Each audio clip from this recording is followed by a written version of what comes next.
friends, and welcome back to my channel.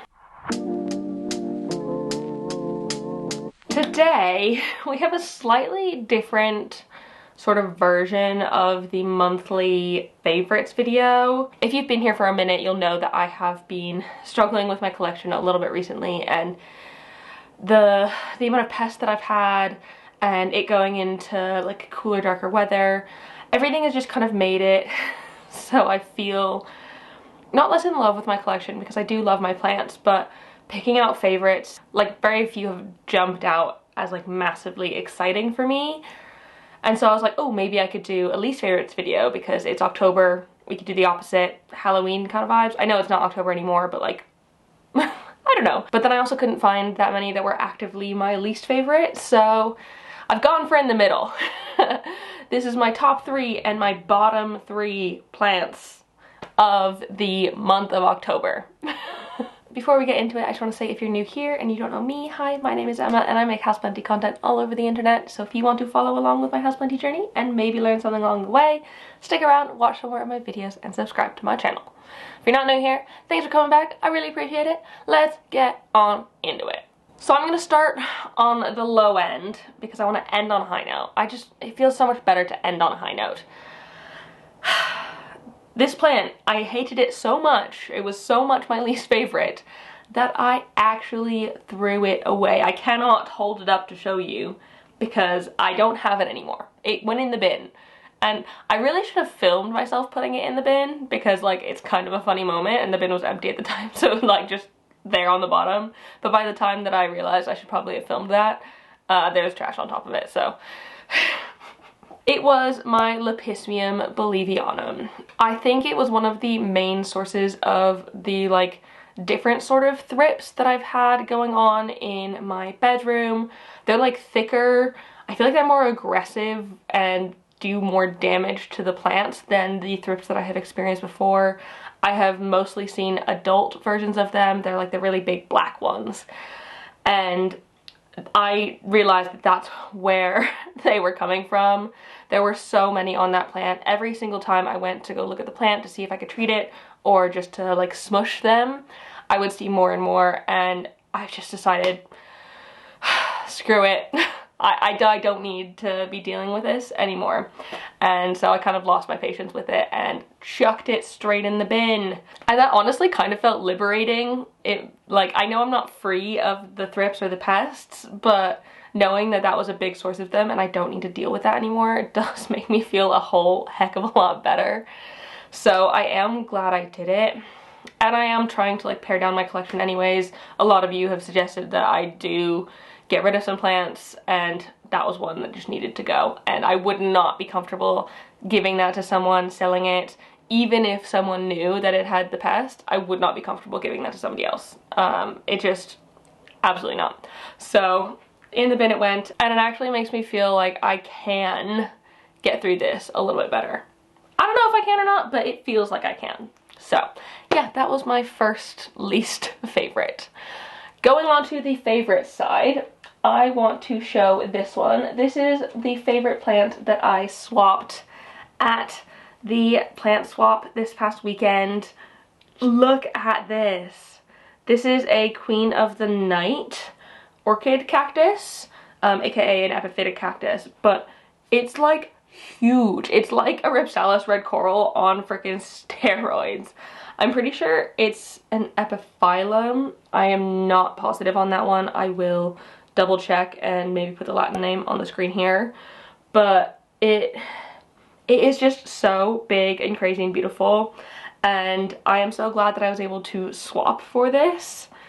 And I have just potted it up in some soil here in hopes that I can get it to root. I'm pretty sure I can. I have rooted other jungle cactus in this way before. It is a little bit unbalanced, like it won't stand up on its own, it would just tip over, and I'm afraid that this is gonna fall out, so I'm physically holding it in. But I am very, very excited to see if I can get this one to grow big and beautiful and crazy, because that would be so much fun. Imagine me having a giant jungle cactus. I love it. And like, y'all know how much I'm obsessed with jungle cactus at the minute, and that's why it was so sad to like get rid of my Lepismium Bolivianum. But I've replaced it with this chunky boy here, which I am absolutely okay with. I feel like that's a pretty good trade. Obviously, I traded something different for it at the swap. If you want to see what I swapped at the swap, go check out my swap video. How many more times can I say swap?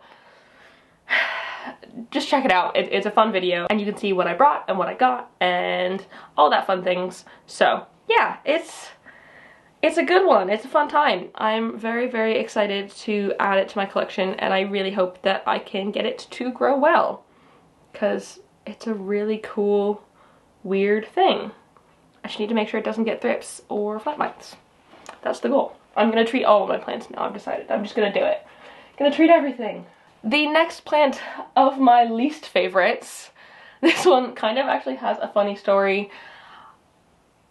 I'm not mad at this plant per se, but I am mad at the circumstances it was put under. Some of you might know that we do have like an ant issue in our flat. It's not because our flat is like unclean or whatever.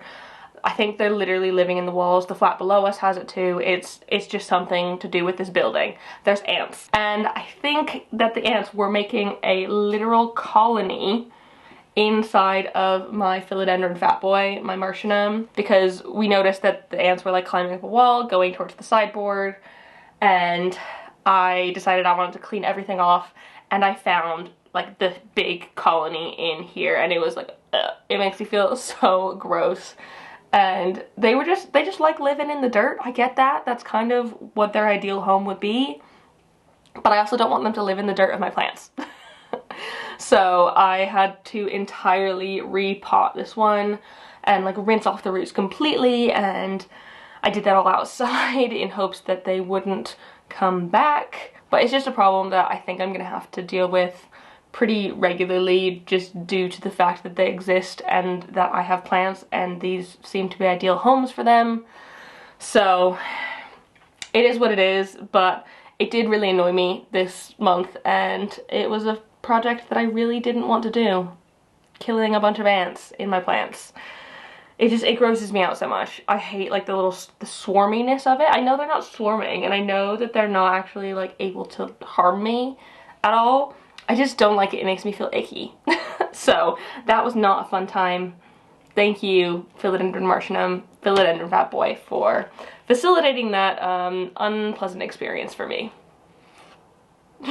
So this one of my favorites, I'm just really proud of, because given the circumstances it was in, oh, by the way, this is a Scindapsus Leopard.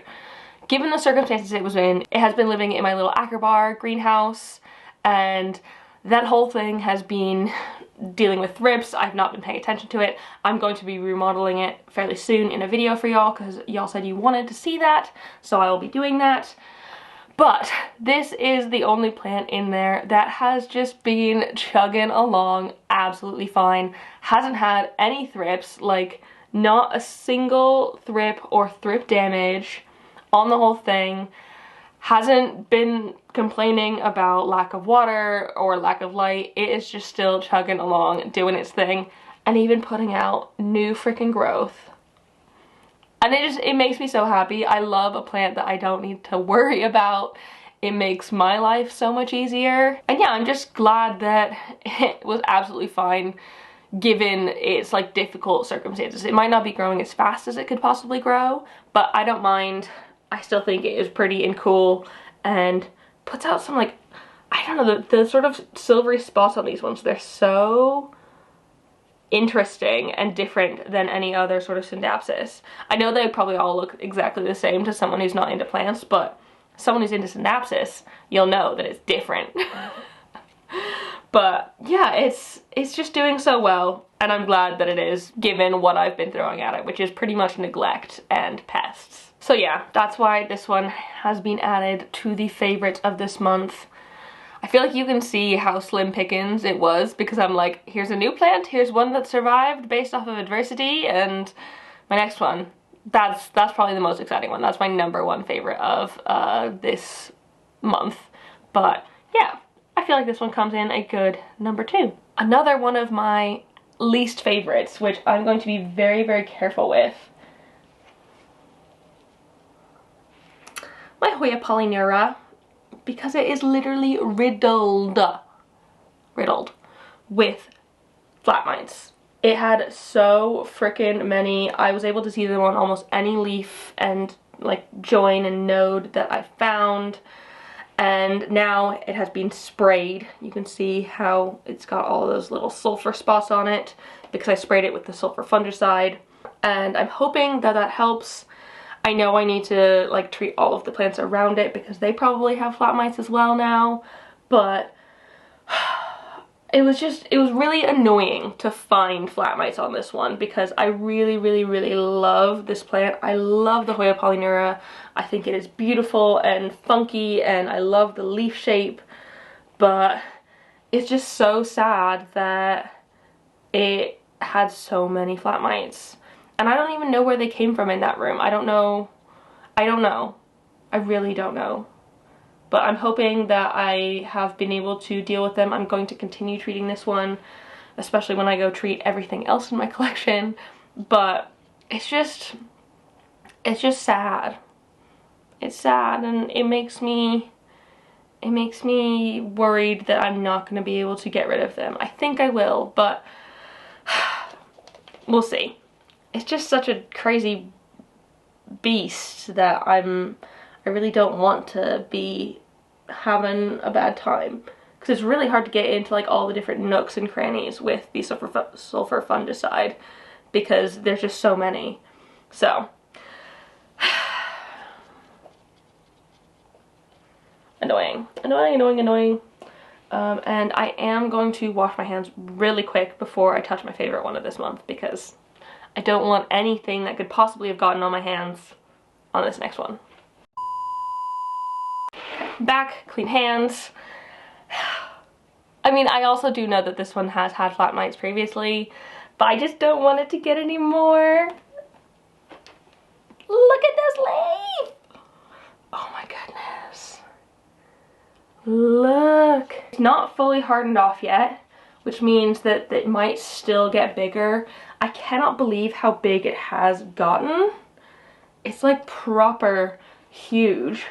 Not quite as big as the leaf prior to it, but considering that the leaf prior to it is covered in sulfur fungicide, it's doing so well. This one is living in my Millsbell cabinet, and I am treating it for flat mites. I'm treating that whole cabinet for flat mites, and I probably need to treat my entire collection for flat mites, but I am so glad that I was able to get such a beautiful leaf.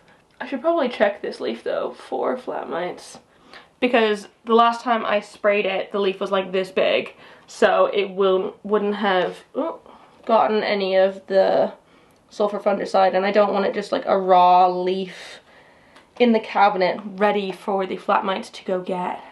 But oh my goodness. Did I say this is my Warocqueanum? I feel like it's pretty obvious that it's my Warocqueanum, but it is just doing so well. Despite the adversity. I think that's like the main thing for my favorites. Despite the adversity, they're doing well and putting out new growth. That's what I need, that's what I want. And my Warocqueanum is doing that for me, and I honestly am surprised that it has been putting out new leaves like pretty consistently since it started. It took like 6 to 9 months from me getting it for it to put anything out, but now that it started putting stuff out, it's like pretty regularly putting out new leaves. I feel like I've had like 3 or 4 in the time that it has been, but it has also been recycling old leaves. It's never had more than 2 at a time. I'm hoping that this is the end of that cycle, and because I'm treating it for pests and getting rid of those, that it will be able to like carry on growing and giving me more foliage, because I would love to have a big beautiful Warocqueanum.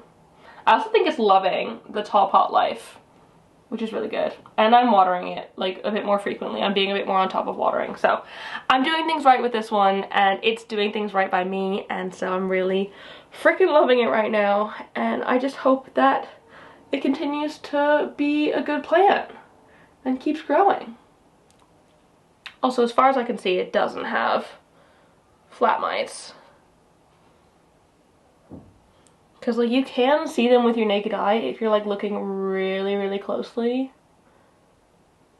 They're hard to see, but you can see them if you're looking hard enough. And I don't think I see any, because I was able to see them on the old leaf with my naked eye. So I think we're in a good spot for it, but I do need to go through and treat this one properly very, very soon. So yeah, those are my highs and lows, favorites and least favorites of this past month. Overall, I'm feeling mediocre with my collection. I'm very in the middle. Basically, every other plant is sitting in the middle right now. They're not doing great, they're not doing poorly. They're fine. Oh, this is gonna be an interesting winter with me treating all of these pests. But yeah, that is it. Before I sign off, I want to welcome a new member of my Good Growing fam over on Patreon, C. Thank you so much for joining. I really appreciate it, and I hope you love being over on my Patreon. If anybody else is interested in joining, it's £3 or $4.50, 4-ish euros, 6-ish Australian dollars. I don't know all the conversions. I'm not meant for this. I'm not a math person. And you get all of the content for that, every little bit there.